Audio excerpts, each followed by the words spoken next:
એમ થઈ જાય કે આની કરતાં મરી જાવ હારું. એમાં મરી જ જાવ.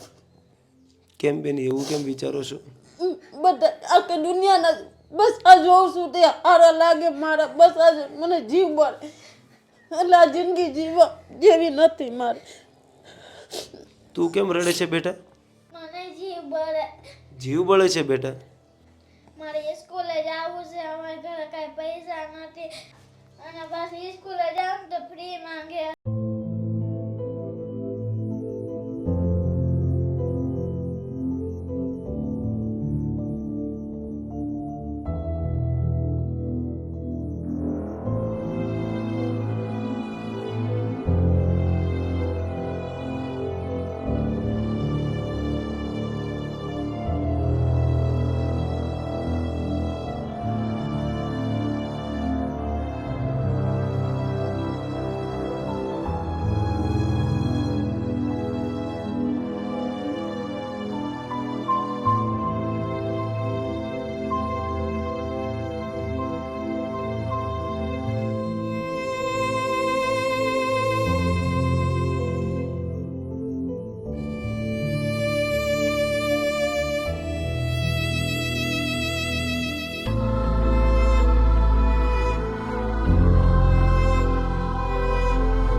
ભાઈ પહેલાં તો મારું નામ નિલેશભાઈ છે.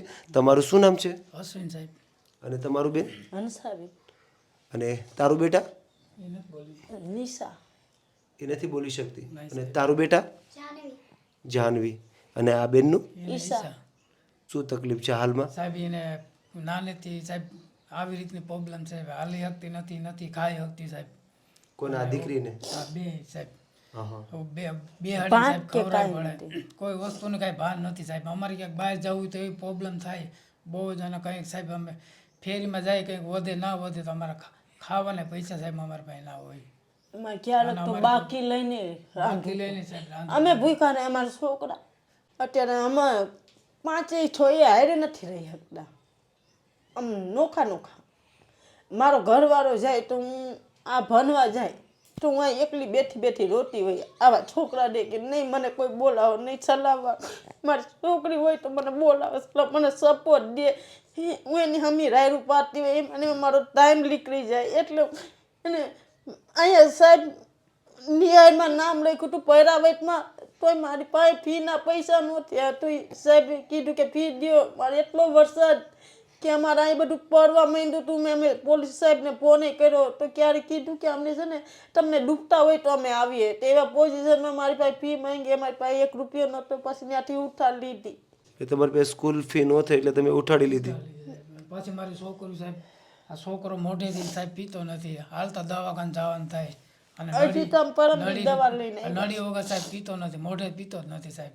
તમારા દીકરાને તકલીફ શું છે? મોઢેથી સાહેબ પીતો જ નથી. હું તકલીફ છે અને જ 2 કાંઈ દિવસ ખબર 4 દિવસ સાહેબ દવાખાને જવું પડે નળી બદલાવા. નળી એને કડક થઈ જાય ને ખર્ચો તો થાય જ. માંદો પડીએ સાહેબ. મોઢેથી દૂધ પાય ને તો વજન ઓછો થઈ જાય તો માંદો પડી જાય. મગજમાં આંચકા આવે એની લીધે 5-6 હજાર રૂપિયા હોય તો એમાં દીકરાને 3 દી દાખલ રાખે. અને દાખલ રાખે તો એમાં દીકરી પાસે કોણ દે? અમે ત્યાં ઢોરમ ઢોર કરી. આજે તમારી બંને દીકરી તો દિવ્યાંગ છે જ તે, પણ તમારો દીકરો પણ દિવ્યાંગ છે. તો આ તકલીફ શું છે તમારા દીકરાને? તકલીફ એ છે કે કાંઈ ભાન નથી, બોલાવે જવાબ નથી દેતો, મોઢેથી દૂધ નથી પીતો. કેટલા વર્ષનો છે? પોણા 2 વર્ષનો. પોણા 2 વર્ષનો છે એટલે જન્મથી જ છે કે? હા. તો અત્યારે હાલમાં તમારું ઘરનું ગુજારણ કઈ રીતના ચાલે છે? સાહેબ હું ફેરી મારવા જાઉં એમાં જે વધે એમ ખાય. બાકી જો ઓછા વધે તો અમે ભૂખ્યા રહીને મારી છોકરીને અમે ખવડાવીએ. અમે બાકી લઈને છેલ્લી બાકી બાકી લઈને ખવડાવીએ સાહેબ. તો તમે શેની ફેરી મારો છો? ભંગારી મારું સાહેબ, રેકડી લઈને. એટલે લારી લઈને રોડ ઉપર ભંગારવીણમાં જાઓ છો? હા સાહેબ. મારા ઘરના ને સાહેબ 4-5 દી કેળીને મને તાનના આંચકા આવી ગયા. ડિલિવરી તાને સાહેબ મારી છોકરી ગિરનાર દરવાજા તઈને એકલી. અને આ છોકરો કાચની પેટીમાં સાહેબ. અને 3 આંચકા આવી ગયા. કાલે સવારે સાહેબ કાંઈ ન થાય ભગવાન કરીને કદાચ એને થઈ ગયું હોય તો મારા આ છોકરાનું કોણ થાય સાહેબ? અટાણે હાજરનું કોઈ નથી તો અપંગનો કોણ થાય સાહેબ? 2 મરવામાંથી બેસી એટલે મેં ઉધારાના પૈસા સાહેબ કરીને મેં પ્રાઇવેટમાં દાખલ કરી અને મારે હજી નામું સાહેબ મેં પૂરું નથી અને હાજી થઈ ગઈ સાહેબ ભગવાન દયાથી મારે આ પોઝિશન છે સાહેબ. તો બેન આજે મારી નાનપણથી મારી મા ઓફ થઈ ગઈ સાહેબ. હું નાનો હતો 5-6 મહિનો હતો મારા નાનપણથી મારી મા મરી ગઈ. મારા બાપુજી મને આશ્રમમાં મેલ્યા હતા. મારી બહેનોએ ના પાડી તો હું મને રાખ્યો તેમ જેમ તેમ કરીને કોકને ભેગો હાથી રહી રહીને સાહેબ હું છે ને આમ મારો સમજા જેવડો થયો ને પછી મારી રીતે મેં લગ્ન કર્યા સાહેબ. હું નાનપણથી સાહેબ દુઃખી છું. હું હાલમાં પણ દુઃખ જ ભોગવો છો. હાલમાં દુઃખ જ ભોગવું. છોકરામાં એકલો હતો તો મા બાપમાં સાહેબ દુઃખી જ છે હું સાહેબ. આ લુગડાને અટાણ છોકરા લુગડાય સાહેબ આમ નથી લઈ શકતા. અમારી પાસે એવી પોઝિશન જ સાહેબ એવી ખરાબ છે. આમ ખાવાનું કરીએ તો લુગડા લતાને સાહેબ મીટરે નથી નાખી શકતા. ધંધામાં એવું કંઈ સાહેબ છે નહીં. તો અમારી કંઈક સહાય કરો સાહેબ. તમારો બહુ આભાર સાહેબ. અમે ચોક્કસથી તમારી મદદ કરીશું. એમ થઈ જાય કે આની કરતાં મરી જાવ સારું. એમાં મરી જ જાવ. કેમ બેન એવું કેમ વિચારો છો? બધા આખી દુનિયાના બસ આ જોઉં છું તે સારા લાગે મારા. બસ આજે મને જીવ બળે એટલે આ જિંદગી જીવવા જેવી નથી મારે. તું કેમ રડે છે બેટા? મને જીવ બળે. જીવ બળે છે બેટા? બેટા તારા મમ્મીએ કીધું એ પ્રમાણે કે તું સ્કૂલે પણ નથી જતી, તારી સ્કૂલ ફી બાકી છે એટલે તને સ્કૂલમાંથી પણ કાઢી મૂકી છે. તો ભણવું છે બેટા તારે આગળ? હા, શું બનવું છે ભણીને બેટા? મારે સ્કૂલે જવું છે. અમારા ઘરે કાંઈ પૈસા નથી. મારે અહીંયા બેનોને જીવ બળે એટલે મારે અહીંયા રોકાવું પડે. બહેનોની સેવા કરવા માટે ઘરે રહેવું પડે છે ને જીવ બળે છે. હા, અને પાછી સ્કૂલે જાઉં તો ફ્રી માંગે. અત્યારે વરસાદના પૈસા એનો મળે મારા પપ્પાને. પપ્પાને પૈસા પણ ના મળે એટલે ફી પણ નથી ભરી શકતા. નથી ભરી શકતા. સ્કૂલે જવું છે. સ્કૂલે જવું છે બેટા? હા, પણ કાંઈ વાંધો નહીં બેટા, તું ચોક્કસથી સ્કૂલે જઈશ એટલે તું બિલકુલ રડતી નહીં અને બિલકુલ ચિંતા નહીં કર. આજે તારા મમ્મીની પરિસ્થિતિ જોઈને તને ચિંતા થાય છે. આજે તારી બંને બહેનો દિવ્યાંગ છે, તારો ભાઈ દિવ્યાંગ છે અને ઘરમાં તું એક જ સાજી દીકરી છે, બાકી બધા દિવ્યાંગતાની સાથે જીવી રહ્યા છે. એટલે સાચી વાત છે, તારે બહેનોની સેવા કરવા માટે તારે ઘરે પણ રહેવું પડે. ચોક્કસથી સ્કૂલે પણ જઈ શકીશ અને આગળ ભણી પણ શકીશ એટલે બિલકુલ ચિંતા નહીં કરતી. અત્યારે આપણને ઘણા બધા લોકો જોઈ રહ્યા છે. દરેક લોકો તને સ્કૂલ ફીમાં અને ભણવામાં તને સપોર્ટરૂપ બનશે એટલે તું બિલકુલ ચિંતા નહીં કરતી. હા બેટા, તું સ્કૂલે પણ જઈ શકીશ દરેક લોકોના સાથ સપોર્ટથી બેટા. મારી બેન હાજ્યું માંગ્યું પડે. મારા ભાઈ નરિયાનું દૂધ પીવે એમાં દુઃખ થાય છે મને. બધું હું મારા ભાઈને હાચવું એટલે હું ક્યાંય ન જાઉં. માંદા પડે તો અમારે કોને કહેવા જાવું? પૈસા વધે ન વધે અમારે કોને કહેવા જાવું? દોસ્તો, તમે એક નાની દીકરીની વાત સાંભળી છે. હાલમાં દીકરીએ કીધું એ પ્રમાણે કે મારે સ્કૂલે જવું છે.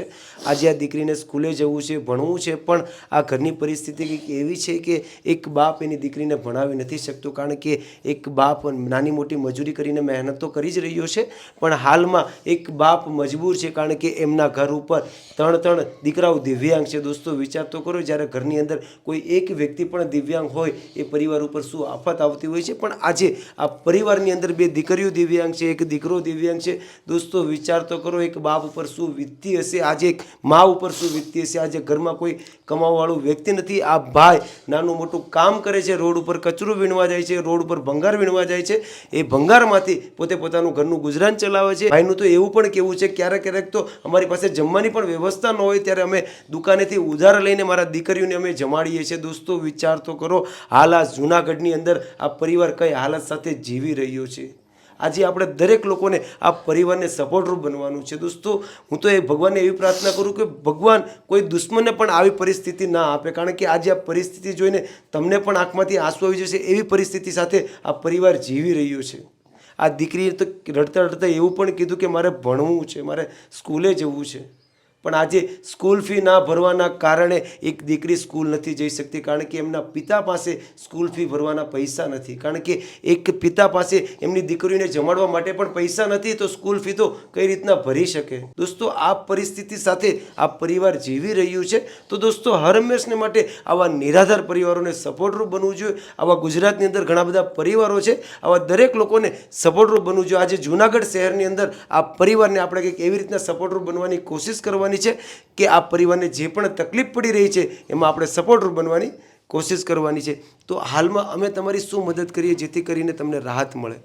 એક તો પહેલાં તો સાહેબ અમારે બહાર ગામ જવાનું થાય ને સાહેબ, તો અમારે એવી તકલીફ પડે, કોઈ રિક્ષાવાળો સાહેબ ઘડીમાં આવે નહીં અહીંયા. એવું કંઈક અમને સાહેબ સાધન કરી લો તો અમારે ગમે ત્યાં જવું હોય તો અમે ભેગા બધા જઈ શકીએ. આમ એક નહીં 2 જણા ધંધો કરી શકે ને એવું કંઈક કરતી. એવું તો પછી આ તમારા દીકરાનું ધ્યાન કોણ રાખશે? આમ બધા હારે જ જાવ હારે સાહેબ. એવું કરતી. મારે બીજું કાંઈ નથી હોતું. તમે આજે આ પરિસ્થિતિ સાથે તો જીવી જ રહ્યા છો, છતાં પણ તમે મહેનત કરવા માંગો છો તમારા દીકરાને સાથે લઈને. બહુ સારા વિચારો કહેવાય છે કે આજે તમે માંગવા કરતાં તમે મહેનત કરવાનું પસંદ કરો છો. આજે તમારી પરિસ્થિતિ છે, તમારી પાસે કંઈ જમવાનું નથી, છતાં પણ તમે જમવાનું નથી માગતા, પણ તમે એવું કીધું કે મને કંઈક મહેનત કરવા માટે અમારા આખા ઘરની કંઈક વ્યવસ્થા કરી દો. બહુ સારી વાત કહેવાય છે. અમને એવું કરી દો સાહેબ કે અમે બધા 5 બધા ભેગા અમે લઈએ, ભેગા એવું સાધન અમને લઈ દો સાહેબ. એટલે તમારી પાસે જો કોઈ રિક્ષા હોય તો તમને રાહત મળે. આજે તમે કીધું કે તમે 5 જણા સાથે જઈ શકો એવી તમારે કોઈ સાધનની જરૂર છે, ક્યાંય જવું હોય તો તમને કોઈ રિક્ષામાં પણ નથી બેસાડતું, અને તમને જો કોઈ રિક્ષાની અમે વ્યવસ્થા કરાવી દઈએ તો તમે રિક્ષા ચલાવી શકો. ઠાઠાવાળી રિક્ષા હોય ને પ્યાગો કે ઓળી, એ સાહેબ આવડે મને. રિક્ષા ચલાવતા આવડે છે. રિક્ષા જો તમારે આવી જાય તો તમે તમારા ઘરનું ભરણ પોષણ કરી શકો. તો હાલ અમે જુનાગઢ શહેરની અંદર હતા અને તમે દરેક લોકોએ આ પરિવારની વાત પણ સાંભળી છે. હાલમાં તો આ પરિવાર ઘણી બધી ખરાબ હાલત સાથે તો જીવી જ રહ્યો છે. જો કે તમે દરેક લોકો આ દ્રશ્ય જોઈ શકતા હશો હાલમાં આ પરિવારની શું હાલત છે.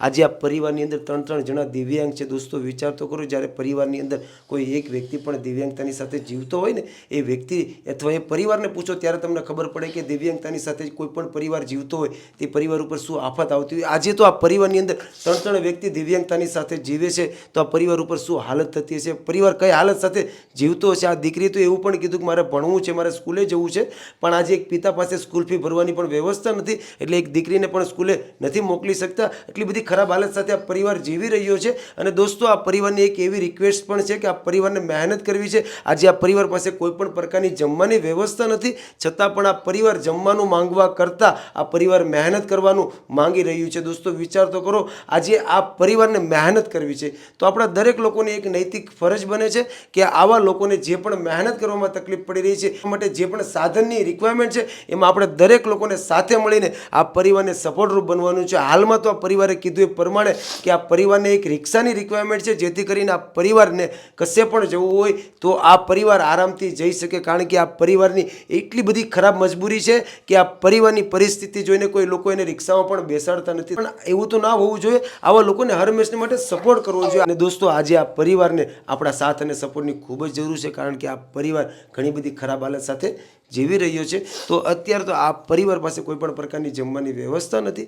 તો અત્યારે લાઈફ હેલ્પર ચેરિટેબલ ટ્રસ્ટ દ્વારા તમારા દરેક લોકોના સાથ સપોર્ટથી અત્યારે તો આ પરિવારને જે પણ નાના મોટા અનાજ કરિયાણાની રિક્વાયરમેન્ટ છે તો અત્યારે તો આપણે રાશન કરિયાણું ભરાઈ દઈએ, જેથી કરીને અત્યારે હાલમાં પરિવારને જે પણ જમવામાં તકલીફ પડી રહી છે એમાં રાહત મળે. દોસ્તો આજે વિડીયોના માધ્યમથી તમને દરેક લોકોને રિક્વેસ્ટ કરું છું કે આ પરિવારને મહેનત કરવા માટે એક રોજગારની રિક્વાયરમેન્ટ છે, એક ઓટો રિક્ષાની રિક્વાયરમેન્ટ છે.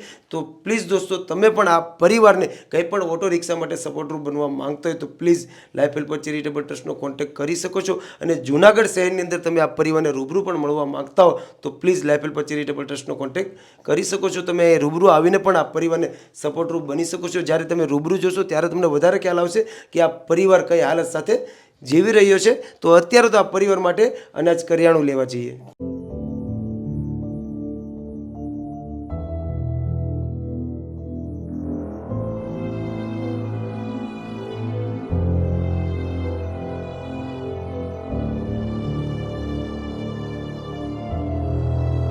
દોસ્તો ફાઇનલી આ પરિવારની જે પણ નાના મોટાની કરિયાણાની રિક્વાયરમેન્ટ હતી તો બધું જ આપણે કરિયાણું અત્યારે લઈ લીધું છે. આ પરિવારને 1 વર્ષ કરતાં પણ વધારે ચાલે એટલું બધું જ અનાજ કરિયાણું લઈ લીધું છે. અને દોસ્તો અત્યારે હાલમાં આ પરિવારને આપણે રાશન માટે તો સપોર્ટરૂપ બન્યા જ છે, પણ આ પરિવારને મહેનત માટે એક ઓટો રિક્ષાની પણ રિક્વાયરમેન્ટ છે. તો પ્લીઝ દોસ્તો તમે પણ આ પરિવારને ઓટો રિક્ષા માટે કંઈ પણ રીતે સપોર્ટરૂપ બની શકો છો. અને આજે આ રાશન માટે જેણે સપોર્ટ કર્યો છે એમનું નામ છે સ્મૃતિબેન પ્રદીપભાઈ ઠુમર, હાલ કેનેડાના રહેવાસી છે. આજે સ્મૃતિબેન પ્રદીપભાઈ ઠુમરના કહેવાથી, આજે એમના સપોર્ટથી આ પરિવારને જે પણ તકલીફ પડી રહી હતી એમાં આજથી આ પરિવારને બહુ મોટી રાહત મળશે. અને ખાસ કરીને આ દીકરીઓને બહુ મોટી રાહત મળશે. તો આજે લાઈફ હેલ્પ ચેરિટેબલ ટ્રસ્ટની પૂરી ટીમ સ્મૃતિબેન પ્રદીપભાઈ ઠુમરનો દિલથી આભાર વ્યક્ત કરે છે. આજે તમારા સપોર્ટથી, તમારા સહયોગથી આ પરિવારને બહુ મોટી રાહત મળી છે. તો બસ હર હંમેશને માટે આવી જ રીતના નિરાધાર લોકો માટે સપોર્ટરૂપ બનતા રહેજો. Once again thank you so much સ્મૃતિબેન પ્રદીપભાઈ ઠુમર. આજે કેવું લાગ્યું છે રાશન આવ્યા પછી? તમે આવ્યા તો અમારો બહુ આભાર.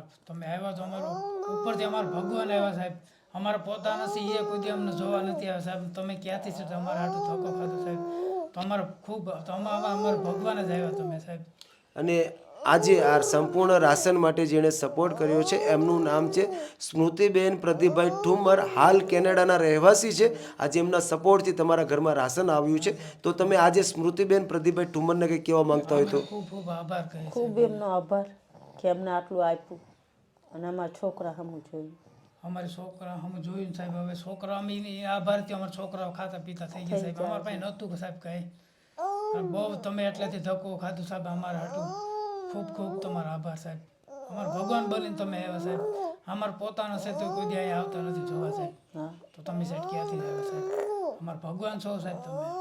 તમે આવ્યા પછી થોડુંક સારું લાગ્યું છે, થોડીક જિંદગી સારી થઈ, પણ તોય દુઃખ તો દુઃખ જ નહીં. એ વાત તો સાચી છે. પણ આજે તમે જે પણ દુઃખ સાથે જીવી રહ્યા છો, બસ એમાં અમે એક તમને દુઃખમાં સપોર્ટરૂપ બનવાની કોશિશ કરી છે.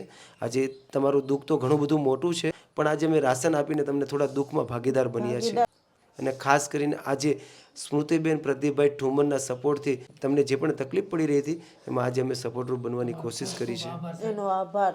તો બસ દોસ્તો, ફાઇનલી આ પરિવારની જે પણ પરિસ્થિતિને ધ્યાનમાં રાખીને હાલમાં આ પરિવારને આપણે રાશન માટે તો સપોર્ટરૂપ બન્યા જ છે, પણ હાલમાં પરિવારને મહેનત કરવા માટે એક ઓટો રિક્ષાની પણ રિક્વાયરમેન્ટ છે. તો પ્લીઝ દોસ્તો, વિડીયોને તમારા દરેક ગ્રુપમાં શેર કરજો, જેથી કરીને આ પરિવારને જે પણ મહેનત કરવામાં તકલીફ પડી રહી છે એમાં આપણે દરેક લોકો સાથે મળીને આ પરિવારને સપોર્ટરૂપ બની શકે. તો બસ દોસ્તો, તમને જો અમારો વિડીયો પસંદ આવ્યો હોય તો તમારા દરેક ગ્રુપમાં વિડીયોને શેર કરજો. આજ માટે એટલું જ છે. મળીશે નેક્સ્ટ વિડીયોમાં. ત્યાં સુધી તમારું અને તમારા પરિવારનું ધ્યાન રાખજો. જય માતાજી, જય શ્રી કૃષ્ણ. સારું, ચાલો અમે રજા લઈએ છીએ.